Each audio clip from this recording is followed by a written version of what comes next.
नमस्कार। आज बात करते हैं भारतीय नदियों की। ये सिर्फ पानी का बहाव नहीं है, ये तो हमारे इतिहास की, कह सकते हैं, असली आर्किटेक्ट हैं। सोचिए, एक नदी क्या होती है? हम अक्सर उसे सिर्फ पानी के एक सोर्स की तरह देखते हैं, है ना? लेकिन क्या कभी सोचा है कि एक नदी इससे कहीं कहीं ज्यादा हो सकती है? असल में उसकी असली ताकत बहते हुए पानी में नहीं है, बल्कि उन कहानियों में है जो वो अपने किनारों पर बनाती है। तो चलिए इसी बात में थोड़ा और गहरा उतरते हैं। इस पहले हिस्से में हम नदी की उसी छिपी हुई शक्ति को समझने की कोशिश करेंगे, वो ऐतिहासिक चेन जिसने पूरे भारतीय उपमहाद्वीप को एक शक्ल दी। याद है स्कूल में हम कैसे हिस्ट्री, ज्योग्राफी, इकोनॉमिक्स इन सबको अलग अलग सब्जेक्ट्स की तरह पढ़ते थे? लेकिन सच तो ये है कि एक नदी इन सभी को एक ही धागे में पिरो देती है। ये सब आपस में बहुत गहराई से जुड़े हुए हैं। और ये स्लाइड देखिए उसी कनेक्शन को कितने अच्छे से दिखाती है। इसे हम कह सकते हैं सभ्यता की चेन। सबसे पहले आती है नदी, जो अपने साथ पहाड़ों से उपजाऊ मिट्टी बहा कर लाती है। फिर उस मिट्टी से मुमकिन होती है खेती, और जहां पर एक जगह टिककर खेती होती है, बस वहीं से जन्म लेती है एक महान सिविलाइजेशन।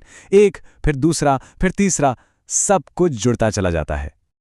अच्छा, तो अब सवाल ये है कि ये सब शुरू कहाँ से होता है? देखिए, ये कहानी किसी राजा या किसी एम्पायर से शुरू नहीं होती। ये तो फिजिक्स के एक बहुत ही सिंपल से नियम से शुरू होती है। तो एक नदी आखिर है क्या? अगर बिल्कुल आसान शब्दों में कहें तो ये बस पानी का एक नेचुरल फ्लो है। ये पानी आता कहाँ से है? पहाड़ों पर बर्फ पिघलने से या फिर बारिश से। और ये सिर्फ एक ही नियम मानता है, हमेशा ऊपर से नीचे की तरफ बहना। और इस बहाव के पीछे का इंजन क्या है? सिर्फ एक चीज, ग्रेविटी, यानी गुरुत्वाकर्षण। बस यही एक ताकत है जो पानी को लगातार नीचे की ओर खींचती है और नदी को उसकी रफ्तार देती है। अब यहां एक बहुत जरूरी बात समझने वाली है। जब नदी पहाड़ों में होती है, मतलब ज्यादा ऊंचाई पर, तो उसमें एनर्जी भी बहुत ज्यादा होती है। इसीलिए वो तेज और गहरी बहती है, चट्टानों को भी काट देती है। लेकिन जैसे ही वो मैदानों में पहुंचती है, ऊंचाई कम हो जाती है, तो उसकी एनर्जी भी कम हो जाती है और उसका बहाव धीमा और चौड़ा हो जाता है। ये छोटी सी बात लग सकती है, लेकिन याद रखिएगा, ये आगे चलकर बहुत इंपॉर्टेंट साबित होगी। तो चलिए अब फिजिक्स से सीधा चलते हैं हिस्ट्री की तरफ और देखते हैं कि कैसे भारत की पहली महान शहरी सभ्यता यानी हड़प्पन सिविलाइजेशन ने नदी की इसी ताकत को समझा और उसका इस्तेमाल किया। ये सवाल बहुत जरूरी है ना?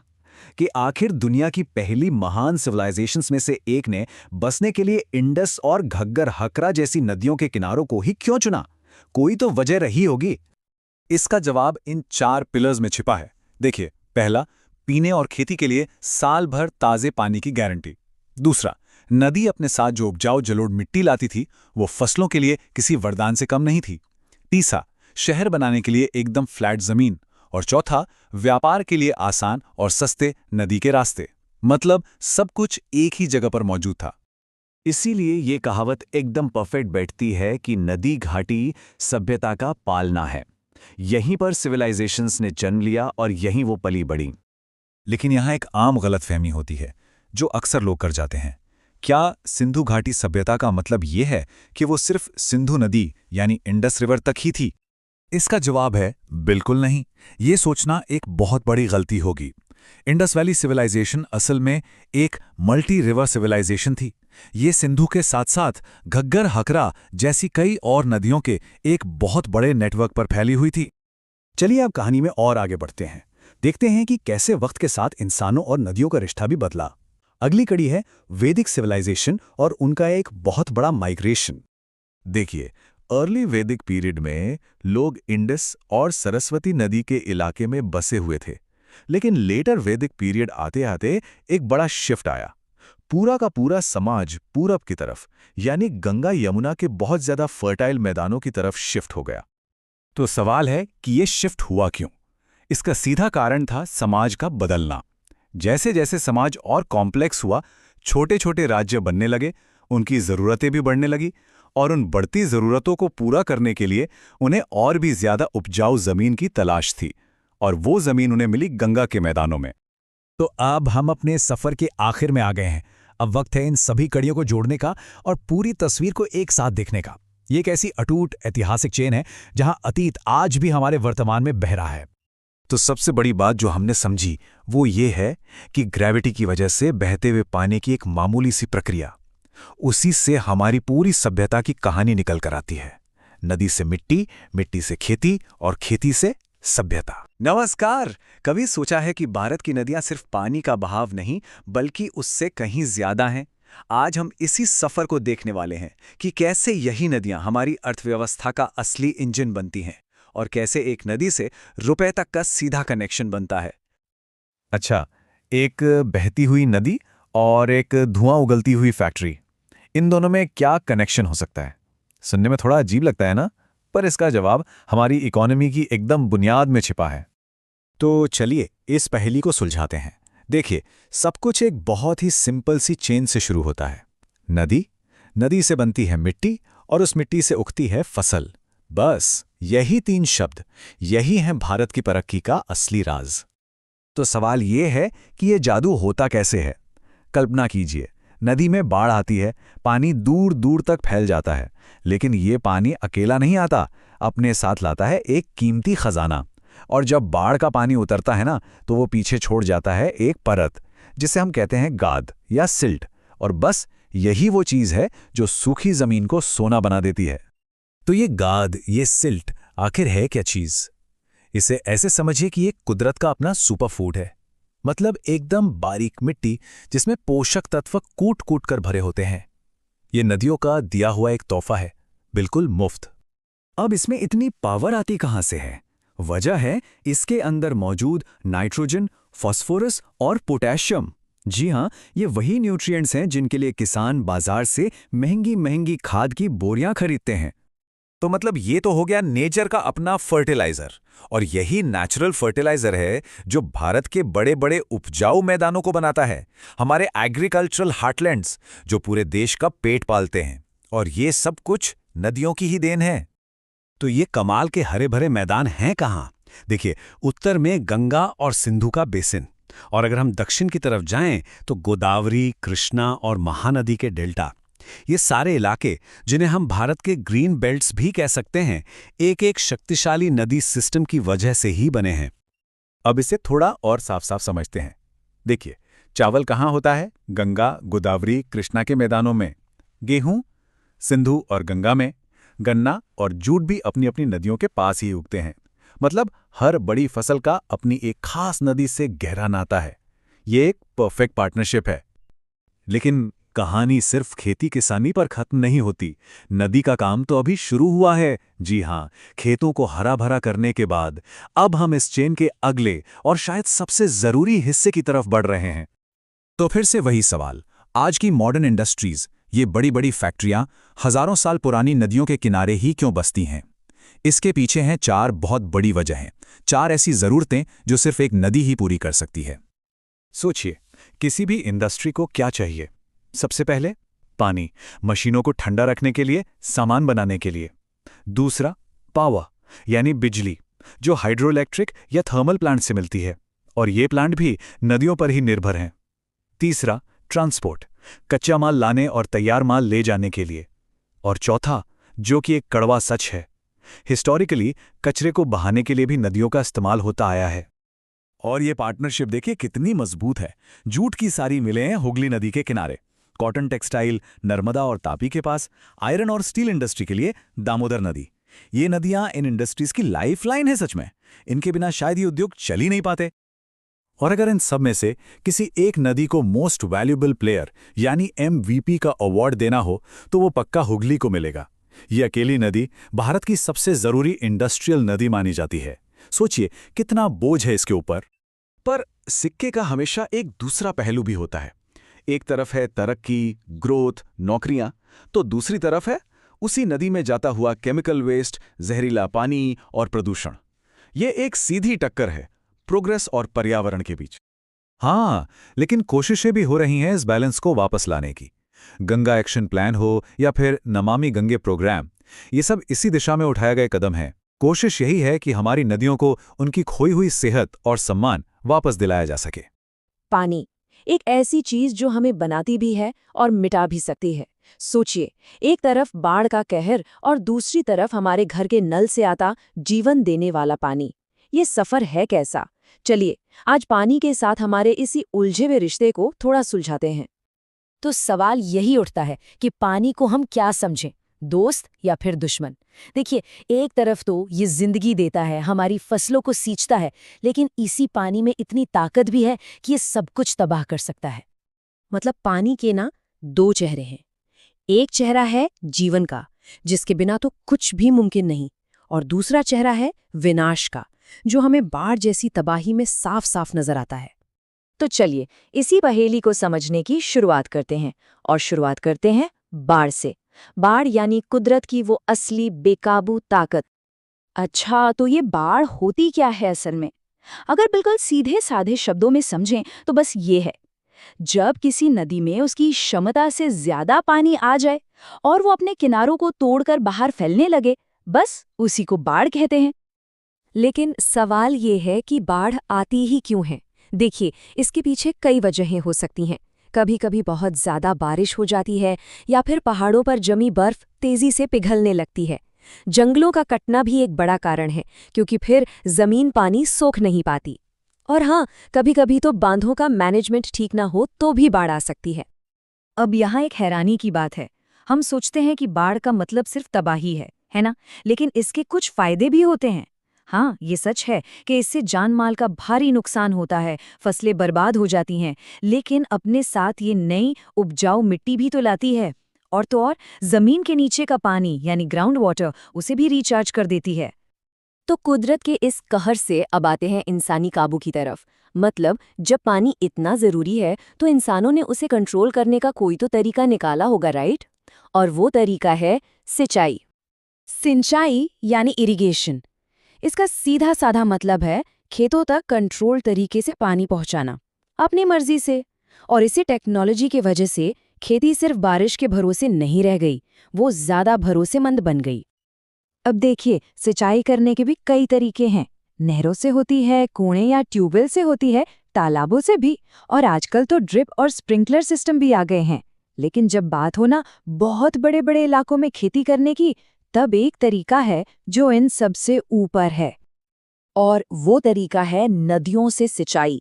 बड़े खेतों के लिए इसे सबसे अच्छा माना जाता है। क्यों? क्योंकि एक तो इससे पानी लगातार मिलता रहता है, दूसरा ये एक बहुत बड़े एरिया को कवर कर सकती है, और तीसरा लंबे टाइम में देखा जाए तो ये सस्ती भी पड़ती है। और बस यहीं से हमारी कहानी का अगला पड़ाव शुरू होता है। तो हम बात कर रहे थे बाढ़ की, फिर सिंचाई की, और अब आता है इस पूरी पहेली का आखिरी और शायद सबसे जरूरी हिस्सा, डैम यानी बांध। ये असल में इंजीनियरिंग के बड़े बड़े अजूबे हैं, जिन्हें बनाया ही गया है नदियों को कंट्रोल करने के लिए। तो ये बांध होता क्या है? सीधी सी बात है, ये नदी के रास्ते में खड़ी की गई एक बहुत बड़ी दीवार है। इसका मुख्य काम है पानी के बहाव को रोकना और उसे एक बहुत बड़ी झील, जिसे हम रिजर्वॉयर कहते हैं, उसमें इकट्ठा करना। और एक बात, बांध सिर्फ पानी जमा करने के काम नहीं आते। अरे ये तो मल्टीपर्पज पावर हाउस होते हैं। सोचिए, यही बांध सिंचाई के लिए पानी देते हैं, बाढ़ को रोकते हैं, बिजली पैदा करते हैं, हमारे घरों तक पीने का पानी पहुंचाते हैं, और यहाँ तक कि नाव चलाने के लिए रास्ते भी बना देते हैं। तो चलिए अब बांध के इतने सारे कामों में से एक सबसे जरूरी काम को थोड़ा गहराई से समझते हैं, और वो है बिजली बनाना। आखिर ये होता कैसे है? इसका सारा राज गिरते हुए पानी की ताकत में छिपा है। इसे कहते हैं हाइड्रो पावर या पनबिजली। और इसका जो बेसिक प्रिंसिपल है ना, वो बहुत सिंपल है। बस पानी के बहने की ताकत यानी उसकी काइनेटिक एनर्जी को बिजली की ताकत यानी इलेक्ट्रिकल एनर्जी में बदल देना। तो सवाल ये है कि बिजली बनेगी कितनी? ये 3 चीजों पर डिपेंड करता है। पहली चीज है ऊंचाई यानी हाइट। पानी जितनी ज्यादा ऊंचाई से गिरेगा उतनी ज्यादा पावर। दूसरी चीज है फ्लो यानी बहाव। जितना ज्यादा पानी बहेगा उतनी ज्यादा पावर। और तीसरी है ग्रेविटी यानी गुरुत्वाकर्षण, जो इस सारे पानी को नीचे खींचने का काम करती है। तो फॉर्मूला एकदम सीधा है, ज्यादा ऊंचाई और ज्यादा बहाव मतलब ज्यादा बिजली। सिंपल। और यही वजह है कि पहाड़ों से निकलने वाली नदियां हाइड्रो पावर बनाने के लिए बेस्ट मानी जाती हैं। क्यों? क्योंकि वहां आपको ऊंची ढलान भी मिलती है और पानी का तेज बहाव भी। चलिए अब जरा भारत के कुछ बड़े पावर हाउस पर नजर डालते हैं। मतलब वो बड़े बड़े बांध जो इसी ताकत का इस्तेमाल कर रहे हैं, जैसे सतलज नदी पर भाखड़ा नांगल डैम, महानदी पर हीराकुंड, नर्मदा पर सरदार सरोवर, भागीरथी पर टिहरी डैम और कृष्णा नदी पर नागार्जुन सागर डैम। तो इस पूरी कहानी के बाद हम एक बड़े सवाल पर आकर रुकते हैं।